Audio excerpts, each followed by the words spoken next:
Right, today we are looking at factorization again. This time is factorizing by grouping. You need to recall in the previous lesson, we actually look at binomial products. When we expand binomial products, we can use the distributive law, which is x times x and x times 5. And also 3 times x and 3 times 5. We can actually rewrite this into this sort of format, which is x into x plus 5 plus 3 into x plus 5. And therefore, we can expand it, and this is the end product, x squared plus 8x plus 15. Now, we could reverse the process as well. From here, we could rewrite this into this format and then group it and then factorize it. So today's lesson, we're going to learn how we go from binomial product to quadratics and from quadratics back to binomial using grouping. This is best done by doing some examples. Alright, let's first have a look at this example. We've got 3ax minus a plus 12x minus 4. So if we can rewrite it and group it, we can actually factorize it a little bit easier. So if we write it in bracket, we can write that as 3ax minus a plus 12x minus 4. This time, you can see that there's a 3 and 1, 12 and 4. Alright? 12 and 4, you can actually simplify into 3 and 1 by taking out the 4. So this is 3x minus 1. In this case, we can actually take out the a, which is 3x minus 1. Now, recall the binomial product. When we have this form, which is x into x plus 5 plus 3 into x plus 5, we can rewrite it as that. So, this, in fact, is the same form as this. Therefore, we can rewrite it as a plus 4 and 3x minus 1. Alright, let's expand it and see whether that works. So, a plus 4 into 3x minus 1. Using binomial products, distributive law, let's start off with that. This is 3ax minus a. Then plus 12x minus 4. See? This is exactly the same as that. And therefore, we actually factorize that by grouping. Now, let's have a look at another example. GH minus 6 plus 2GH. How are we going to do that?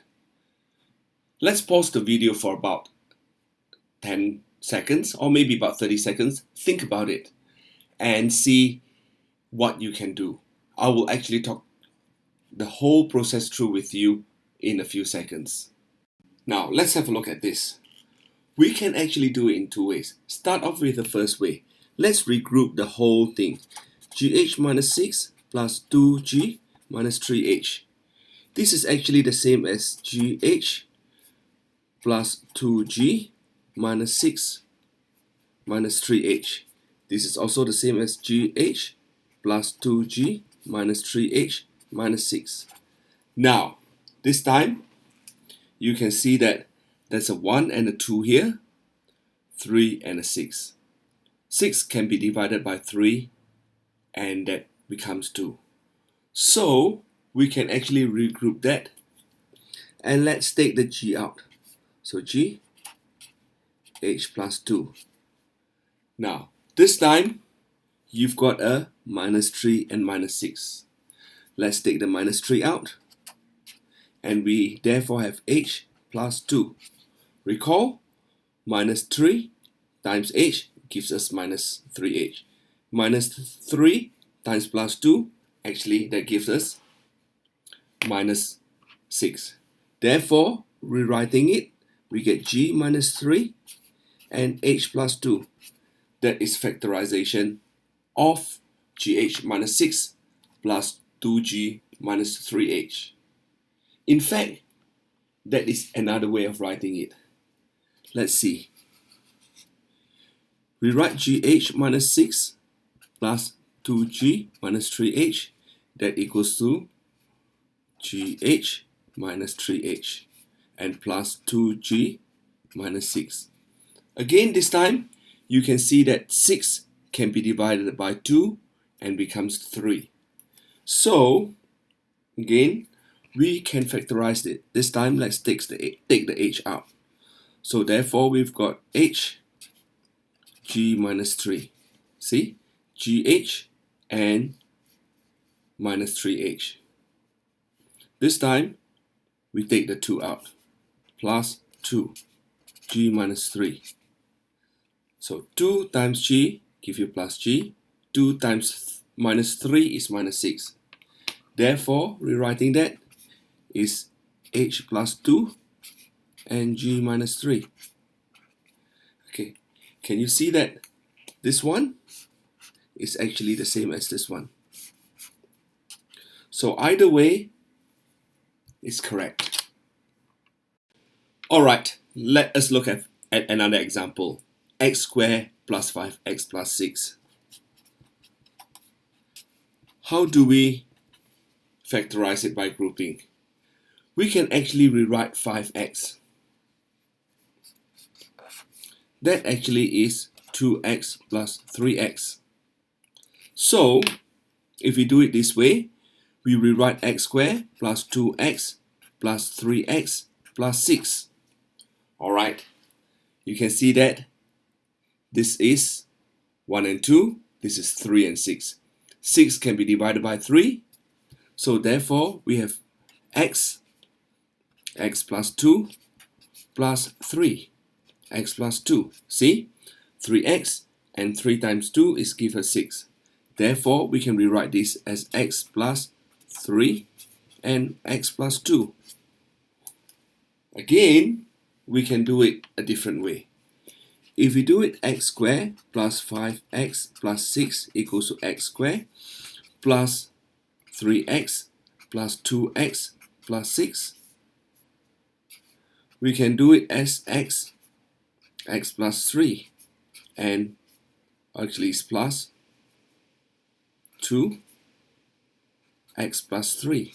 Therefore, we've got x plus 2 and x plus 3. See? We actually got the same answer. Now, the final example. I want you to have a look at this one. Is x squared minus x minus 12. Can we rewrite minus x? Think about it. Yes, of course. We can rewrite x minus x. What would minus x be in this case? Let's have a look. X squared minus x minus 12. Well, we know that 3 times 4 gives us 12. And we know that we need minus 4 to be negative because we've got a negative 1x here. So therefore, we can rewrite this as x squared minus 4 x plus 3x minus 12. See, minus 4x plus 3x actually gives us minus x. Therefore, we can group it, factorize it by grouping x minus 4 plus 3, x minus 4. See, 3 times x gives us x, 3 times minus 4 actually gives us minus 12. Therefore, rewriting it is x plus 3, x minus 4. Alright, what about rewriting it the other way? If you write 3x first instead of minus 4x. Now, I want you to think about it and see if you can rewrite it in a different way. Sorry, that should be minus. Think about that. If you've got two negatives here, what can we do? In fact, same thing, x plus 3. This time, we actually take out the minus 4. So that's x, because it's a negative here, negative 4 times plus 3 will give us minus 12. Therefore, it's x minus 4 and x plus 3. Again, same results.